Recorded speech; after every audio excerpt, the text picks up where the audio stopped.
गणेश त्यौहार के मौके पर अरविंद केजरीवाल मीडिया से खिताब कर रहे थे। आगे बढ़ते हैं। उत्तर प्रदेश में आइंदा साल होने वाले असेंबली इंतखाबात की तैयारियों में पार्टियां जुटी हैं। हिकमत अमली मुरतब की जा रही है। बीएसपी ने इस बार किसी बाहुबली या माफिया को टिकट न देने का ऐलान किया है। मुख्तार अंसारी को पार्टी ने किनारे कर दिया है। माओ असेंबली सीट से मुख्तार अंसारी की जगह अब बीएसपी के रियासी सदर भीमराज भर उम्मीदवार होंगे।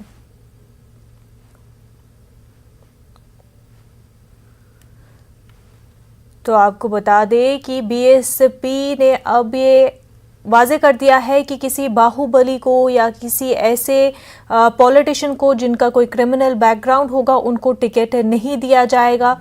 इंतखाबात की तैयारियां जो है तमाम तर पार्टियों ने ही शुरू कर दी है। वहीं मायावती ने ये साफ कर दिया अपने ट्वीट्स के जरिए कि किसी बाहुबली को टिकट नहीं दी जाएगी और इसी बीच मुख्तार अंसारी को भी टिकट नहीं देने का ऐलान कर दिया गया है। मऊ असेंबली सीट से मुख्तार अंसारी की जगह अब बीएसपी के रियासी सदर भीमराज भर उम्मीदवार होंगे।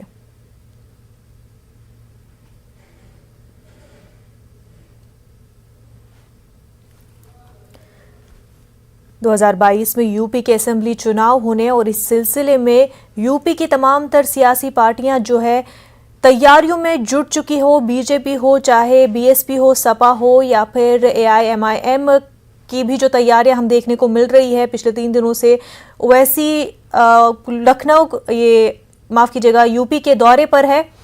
और वहीं हम देख रहे हैं कि मायावती ट्वीट करती है और उन ट्वीट में वो कहती हैं कि किसी बाहुबली को टिकट नहीं दिया जाएगा। लखनऊ से हमारे नुमाइंदे तारिक कमर हमारे साथ जुड़ चुके हैं। क्या वजह इसकी समझी जाए कि मुख्तार अंसारी को टिकट नहीं देने का ऐलान हो चुका है?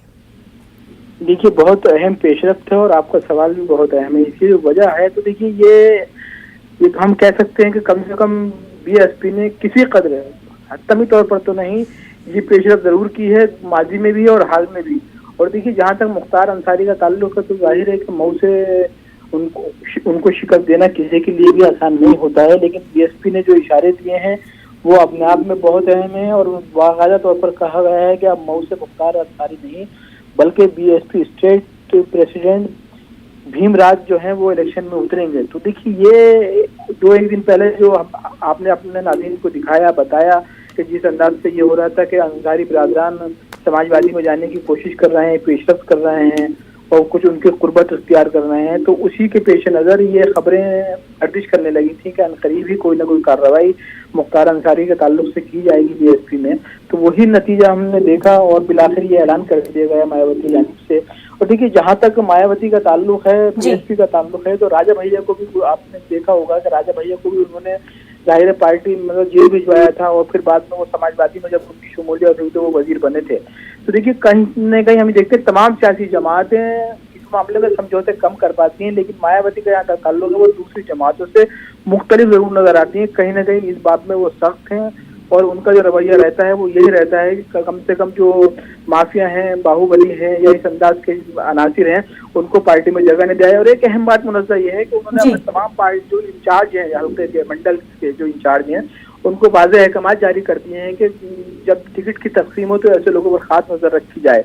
हालांकि इस पर मिला जुला रद्द अमल भी सामने आ रहा है और ये भी लोग कहने लगे हैं कि मायावती जब टिकट की तकसीम करती हैं तो बाकायदा तौर पर एक कसीर रकम वसूल की जाती है कैंडिडेट से, तो उस वक्त ये चीज़ें फरामोश हो सकती हैं। ताहम अभी तक का जो मंजरनामा है वो यही है कि सख्त अहकाम जारी किए गए हैं और उन्होंने कहा है कि इस मामले में हमारी पार्टी कोई समझौता नहीं करेगी।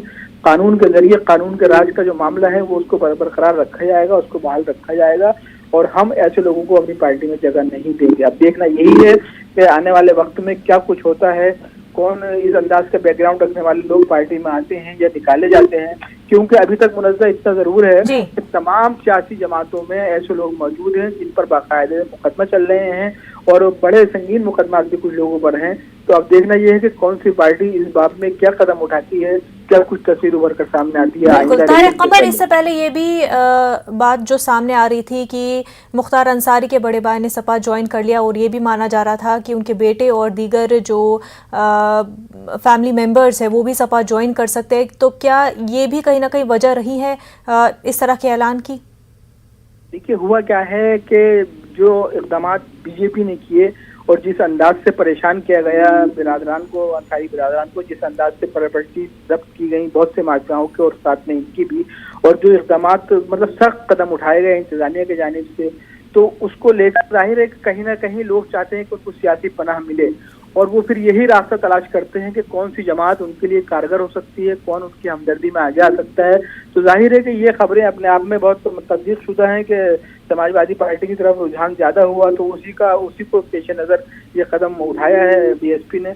अब देखना यही है कि ये पेशरफ्त किस हद तक अमली तौर पर कारगर साबित होती है, या सिर्फ ये मुख्तार अंसारी तक रहती है, या दूसरे जो ऐसे अनासर हैं उन तक भी कार्रवाई के जो सिलसिला ये पहुंचता है। तो अब इस पर नजर रखे हुए हैं मुनज़्ज़र, जैसे भी हालात बनते हैं हम आपको अपने नाज़रीन को वाज़ेह करेंगे जरूर। बिल्कुल। तारिक कमर, ये बता दें कि आने वाले चुनाव में बीएसपी के पास माइनॉरिटी के लिए, या फिर अगर हम बात करें खास तौर से मुस्लिम तबके का, कौन सा ऐसा चेहरा है जिसे आगे मायावती कर सकती हैं? ये बहुत अहम सवाल आपने किया है ये मुनज़्ज़र। बाकायदा तौर पर अगर आप इसका संजीदा तजज़िया कीजिए तो एक बड़ा चेहरा थे नसीमुद्दीन सिद्दीकी, जो कांग्रेस ज्वाइन कर चुके हैं, बीएसपी छोड़ चुके हैं। लेकिन जाहिर है कि एक दो नाम जरूर ऐसे हैं, चाहे वो सलाहुद्दीन मुस्लिम का हो या दूसरे लोगों का हो, लेकिन वो इतने बड़ा चेहरे तो नहीं है कि जो पूरे उत्तर प्रदेश को मुतासिर कर सके मुस्लिम वोट बैंक के ताल्लुक से, अखिलती वोट बैंक के ताल्लुक से। हाँ, इतना जरूर है कि अपने इलाके में, अपने हल्के में कारगर जरूर साबित हो सकते हैं।